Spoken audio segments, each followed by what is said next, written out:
Hey guys, thanks for tuning in. This is optibotimus coming at you with another video review. And on today's episode, we're going to be taking a look at the new Hot Toys MMS 346 of the Star Wars 1/6 scale Finn and First Order Riot Control Stormtrooper, obviously from the Star Wars Force Awakens movie. For the package, you can see you got a fairly standard Star Wars package, but then, I mean, you just got an image of the figures, and then you got like this little cut thing going on here. It says Star Wars there. On the side, you can see that kind of gray piece kind of carries over. You got Star Wars here written on the top, nothing on the other side. On the back of it, you have the various warnings and contact information. And as you can see, it is a 2-pack, so it includes both of these figures, and the box is actually fairly large. And then you just slide it up just like so. Then on the inside, you have a really nice image of that Finn fighting the Riot Control Trooper with a really cool background on the back, and then you just take this out just like so, and then you got the clamshell with the figures as well as all of their various accessories. But for the packaging, fairly standard with these Star Wars figures. So without further ado, let's get these guys out here and see how cool they actually are. Guys, so here we have Finn and the First Order Riot Control Stormtrooper opened up and out of their packaging. Now the first thing I'd like to mention is that the only way to get the Riot Control Stormtrooper is by buying this 2-pack. Finn is available individually, but the Riot Trooper is not. But I think in general, if you're a Star Wars collector, you're probably going to want both of these. So to me, it kind of makes sense to buy the 2-pack itself. Now, some people might not be collecting a lot of the Stormtroopers, so I think that's also a good reason why they offer Finn by himself. But as a set, this is a really nice pickup. Now, starting off first with all of their accessories, as you can see, they come with a lot of stuff. Now, starting off with the Riot Control Stormtrooper, in addition to the relaxed hands that are currently on him, he also does come with a right and left fisted hand. As you can see, it's done in this white and black plastic, very standard with the Stormtrooper, some nice detail and molded bits actually thrown in there. He also comes with a right and left, a little bit more open hand, which really does come in handy when he's holding his baton, which I'll show here in a little bit. He also does come with a right and left trigger hand. In the scene where we're introduced to the Riot Control Stormtrooper, he starts off with his blaster and his riot shield, then infamously screams, "Traitor!" throws him off to the side, and then battles Finn with his actual baton. So it's cool that they include, the blaster and the hands for it. He also does come with a left hand that is just kind of open like so, as a dynamic, waving hand or something like that. He does come with the standard 2 additional wrist pegs in case you break anything. Then, as I said, he does come with his Riot Control shield, which looks really nice. You can actually see through it right there. You got some nice little bits right on the front. You come around to the back, and it's attached via Velcro, which it's very simple, and I actually really like that. You got a nice little soft foam piece here so that when you do have this attached to them, that the plastic doesn't rub on each other, and over time potentially damaging it. But I do like that they actually just went with simple Velcro straps instead of something fancy, I guess. But those straps actually still look really nice. You got some nice stitching and everything on there. I just think that it's simple and it works, so why overcomplicate it, I think. Ultimately, I don't think a lot of people are going to be using this in a display with these two, but it is nice that they include it. To go along with that, he does come with his blaster, which really does look nice. You can see you got a little lever right here that comes down. You can, I think you can swivel this. It's on a hinge. Yeah, you can swivel this around like so, and you got a little, shoulder rest for you, and if you want to shoot anybody. But real great detail on this entire thing. You can see a nice scope right there. It actually looks a little bit crooked, to be totally honest with you. Coming in to take a little bit of a closer look. Does that look crooked to you? That looks a little bit crooked. Maybe that's why they're always not able to hit their target. The scopes are always crooked. That's hilarious. You can drop it, but I mean, looking there, yeah, it's going on an angle. So I've solved the problem of what's wrong with Stormtroopers and why they can't hit anything. It's their scopes. But in general, though, really nice detail on the actual piece itself. You got a little silver bit there in the front. You got the little silver, cocking mechanism, I guess, right there. But overall, really very, very nice. Now, one thing that's also cool is you come around here, you got this little section on his thigh. This is magnetic, and you can put it right there, which is actually, that by itself is actually kind of cool. I dig that. That's not something that they actually, I don't think showed. I mean, that wasn't ever attached to it. I do believe his baton was attached there, but finding that piece, and again, you got a little magnetic section right there as well for the baton. I think that's a little bit more accurate.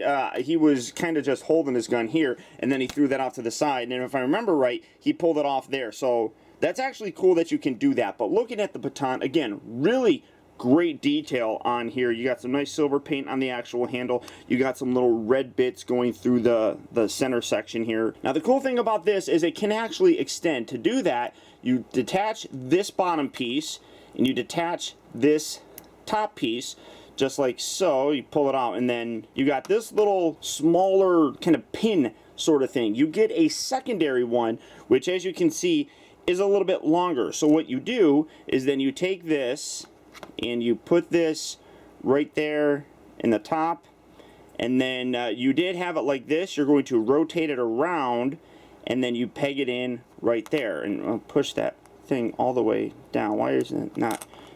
Oh, because I did it the wrong way. I'm sorry. You want to push that all the way through like so, and then those little notches right there actually stop it from going all the way down. So sorry. Okay, so you rotate that around, then you bring this in, you rotate that around, and now you have the extended version of his baton, and you can have him fighting Finn. The other cool aspect is it does come with some light up effects. Well, I shouldn't say light up effects, just some effects.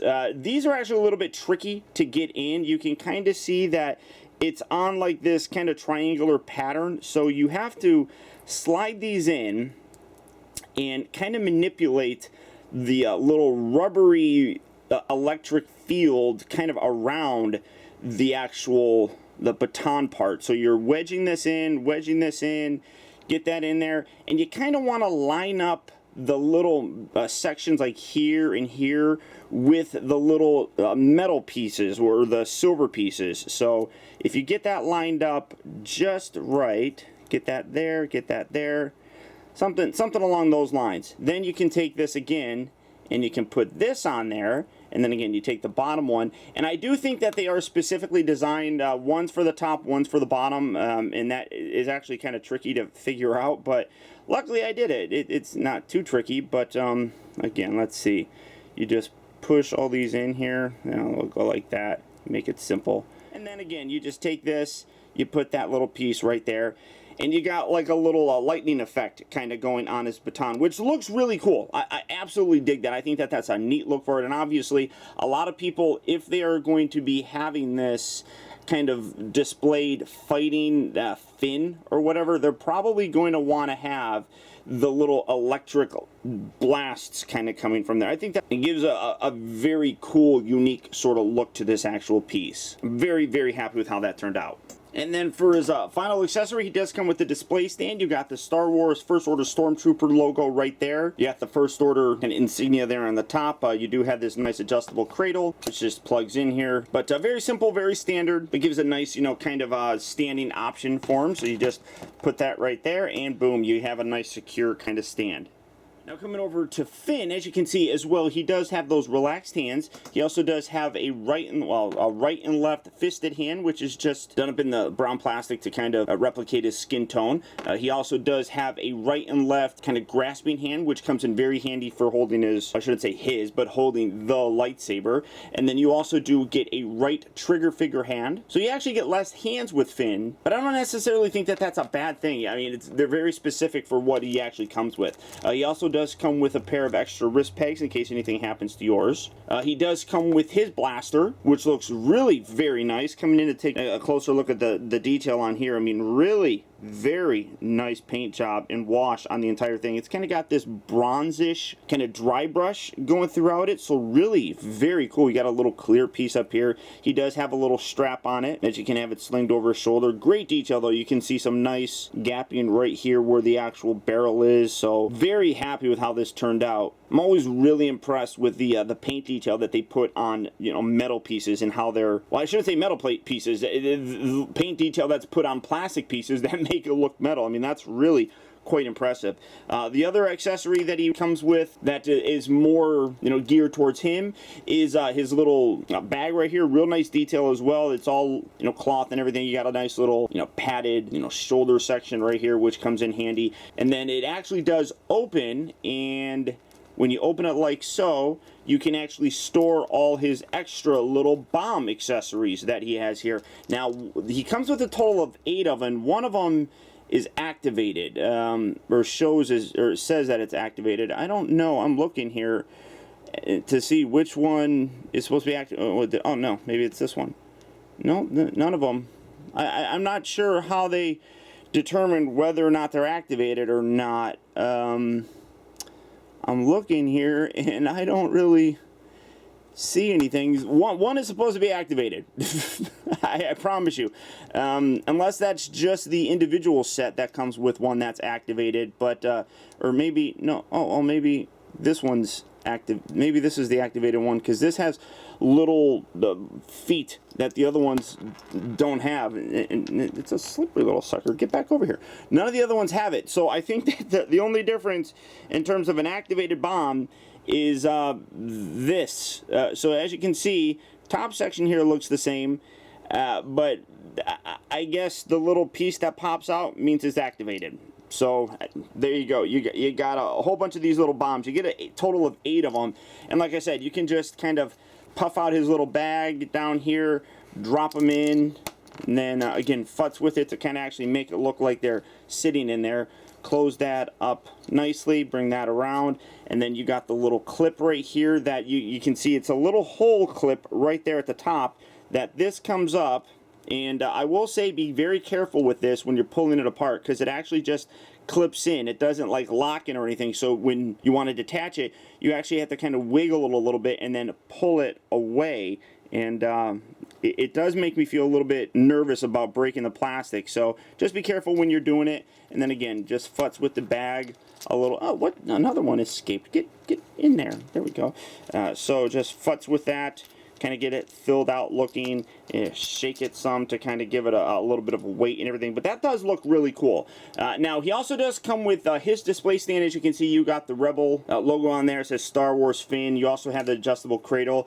Now this is something that's actually pretty cool. He does come with Rey's lightsaber. I shouldn't say Rey's lightsaber, it's Luke Skywalker's lightsaber, but you have a real nice detail on that actual saber itself. Coming in to take a look at the handle, real great detail on here. Now I know people are going to be like, well, that's not the way that it's supposed to look. Well, I don't know. I've never seen the actual movie prop, so I don't know what they actually used, but I think that looks pretty good, and I'm happy with it. It also does come with a bit of a light up section. You just plug this in. Now this part here doesn't light up, but you can display that with the actual lightsaber kind of lit, and you can see it's this nice, blue clear lucent plastic, which looks absolutely terrific. Or if you wanted to, if you're having him fight the Stormtrooper, he does come with an additional arm that does have a light up section with the lightsaber that is permanently attached. So you put the batteries in, and then just hitting that little switch so you can see it, you get a little light that kind of shines through, and putting that on there like that, I don't know how well that's coming across. Oh, you can actually kind of see it. I mean, it lights it up pretty decently. Obviously with my lights it makes it a little bit more difficult, but you can definitely see that it's lit up. And that does look cool. Now, honestly, though, I don't know a lot of people that are going to be leaving it like this. You can very easily take one of these hands, or you don't even have to turn it on, to be totally honest with you. I mean, because he doesn't come with another hand like this that you can have him hold in just the standard hand on him. I mean, and this is permanently attached. You do want to be careful with that. It just pegs in, and that peg is glued in there. So you do want to be careful when you're manipulating it, but you can leave that in there, and you can have him, kind of holding that if you really wanted to. Or you can take the lightsaber, and you can kind of take the fingers, spread that out a little bit, and then wedge that lightsaber, get that in there just like so. So you can still have them kind of holding it in a different kind of hand, and then obviously you can swap this piece out. I think more collectors are going to be using this lightsaber than this one, just because honestly attaching this one is a bit of a pain in the butt, and I'm not a very big fan of doing it. So I just, it kind of depends on which sort of position you want them to be holding his lightsaber. This is kind of a, more, I'm going to be dual wielding it kind of thing.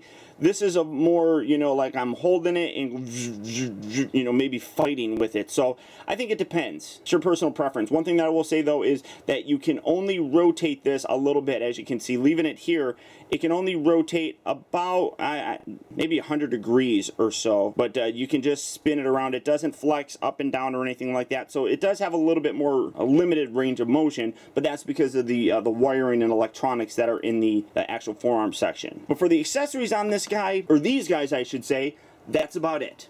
Now, coming to the figures themselves, both of these absolutely look terrific. The attention to detail, the sculpting, everything on these guys really does impress me. But one part that sticks out, and I see it every single time that I look at these two side by side, is that Finn here is a lot taller than he should be. In the film, going back and rewatching it, he was actually shorter than the Stormtrooper. And honestly, when you look at him side to side, he's a small, tiny little bit taller than the Stormtrooper. I mean, even just at the head, taking away the fact that, you know, this is a helmet and, you know, the head's probably shorter on the inside there, but he's a very large figure by comparison to the Stormtrooper, and that was not accurate. And that's something that just irks me. It's not gonna bother every collector out there, but for me, when I look at it though, I just instantly see it, and I'm thrown off by it. It reminds me of how the first Man of Steel Superman was taller than the Christopher Reeve Superman, when Henry Cavill is much shorter than Christopher Reeve was. You know, for a company that is known for their attention to detail, something like the height of the characters when they get it wrong just really stands out for me. Now, setting Finn off to the side for a sec and just kind of focusing on the Stormtrooper himself, real great look on this guy. Very kind of standard in terms of the overall look for a Stormtrooper. You got that really cool First Order helmet. I love that new updated look. You know, it definitely shows a more, you know, kind of aggressive sort of kind of appearance to it. You do have the plastic body with the rubber suit underneath it. People have complained about the lack of articulation in this figure. All the articulation is there. It's just severely limited by the suit that he's wearing. But the suit does have a very nice glossy look to it. I love the very clean white look on it. You come around near the back, he's got his little extra lower back piece. He's got the little belt that wraps around here. You can see that it can move around from the actual body, which is nice, so you can kind of move that out of the way. As I showed, he's got that nice magnet piece on the actual side there. You just take the gun, and like I showed you, it can just magnetically attach to it, which is really cool. You can't really do it on the opposite side here, but it very nicely magnetizes right there. Honestly though, I'm trying to figure out why it's, I mean, like, you got some little groove sections here, but it doesn't match up with anything, so I literally think it's just meant to just sit there. So there's not a specific way that it kind of tabs in, as far as I can really tell. It just, like I said, just kind of sits there, but, you know, it's a magnet. That's all fun. And then again, you do have his little Riot control shield. I'm just going to set him right there, and you just take the Velcro off like so, detaching that, and then you just wrap it around the arm, and then bring the Velcro pieces down, and I'm just going to do it kind of sloppily, just to kind of get it on there, but just like that. And well, I might as well tighten that. So really cool with that whole thing, and then again, you just kind of position this how you want it, but really neat that, yeah, something like that. It is, you know, like character specific, so it makes sense that they would include it, and I like it. I think it looks pretty good. Now for his articulation, like I was talking about, it is a little bit limited. You do have to be a little bit kind of patient with some of the poses you might want to do. The head is very well articulated. You get a nice range of motion, left, right, up, down. It tilts and everything, so you get a little bobblehead kind of thing going on here.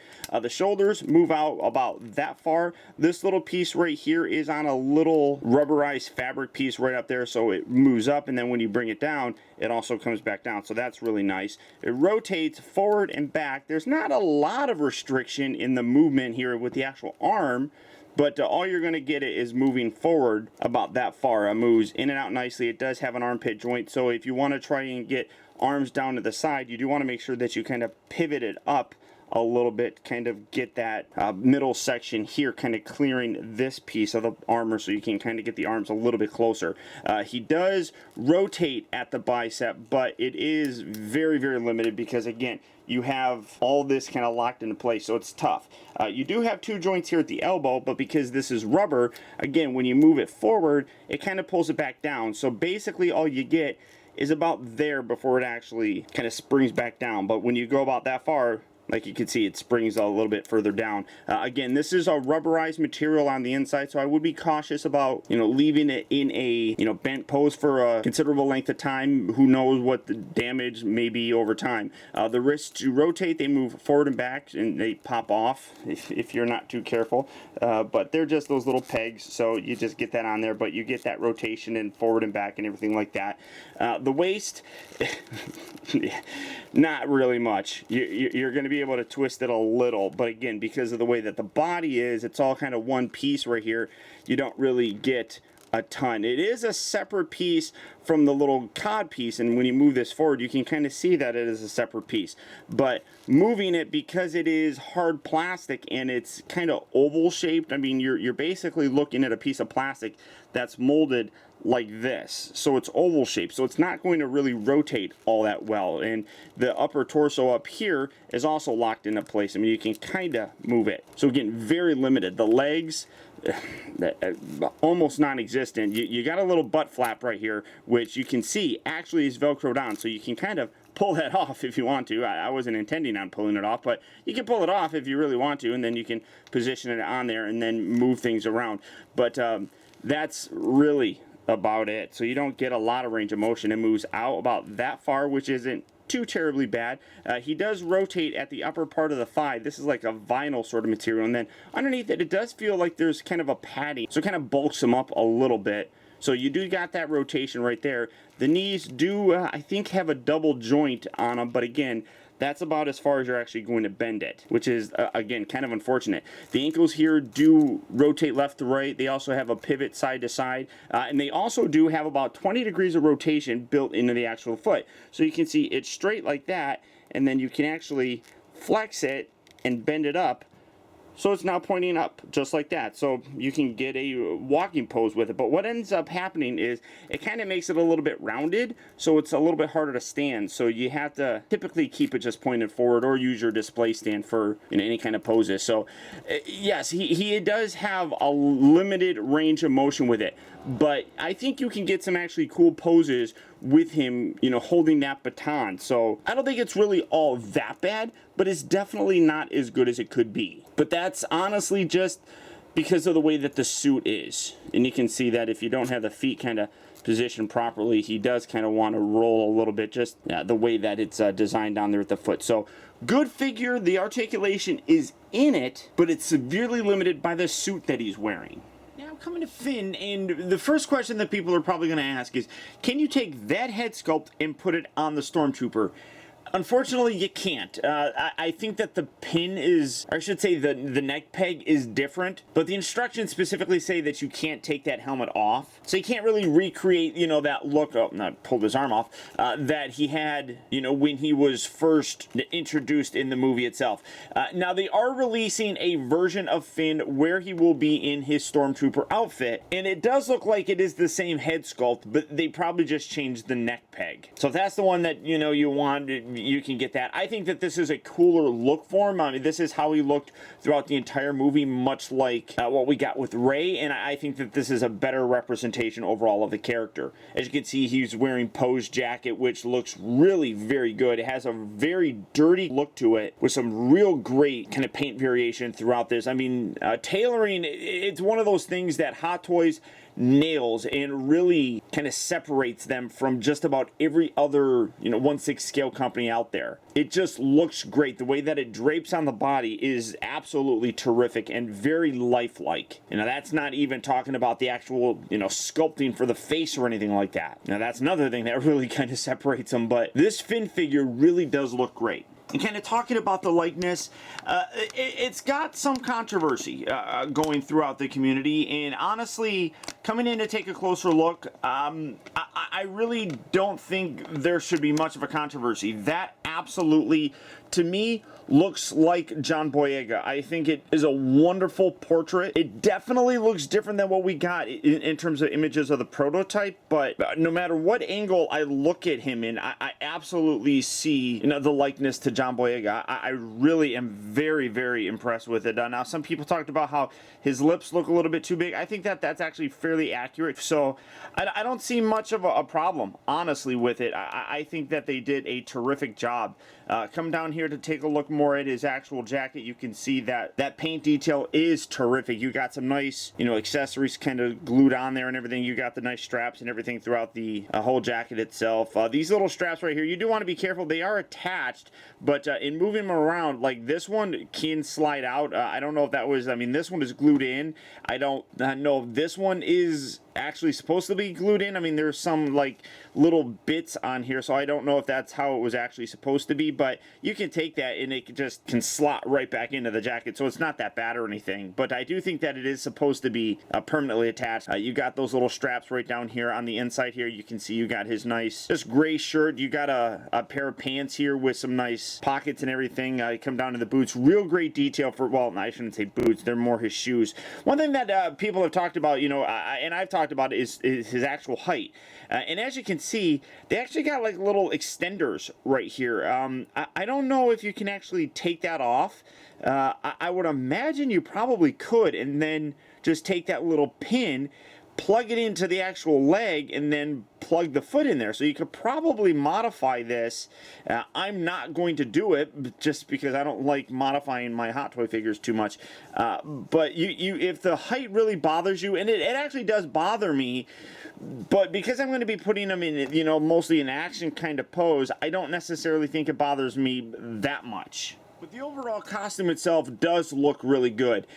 Now, for his articulation, I might as well go through this first before I get into the lightsaber bit. You can see that the neck here is on a nice ball joint. You also got a little bit of a lower joint here that can kind of flex a little bit, so you can get a nice range of motion with that. When they recommend, you know, moving the figure, they do recommend you lift it up and then rotate it around instead of rotating it down with this lower kind of jaw section rubbing on his neck. That can actually wear the paint. So they do recommend lift it up, then rotate it around to kind of put it where you need to. So I've never really had a problem with it, but it's what they recommend.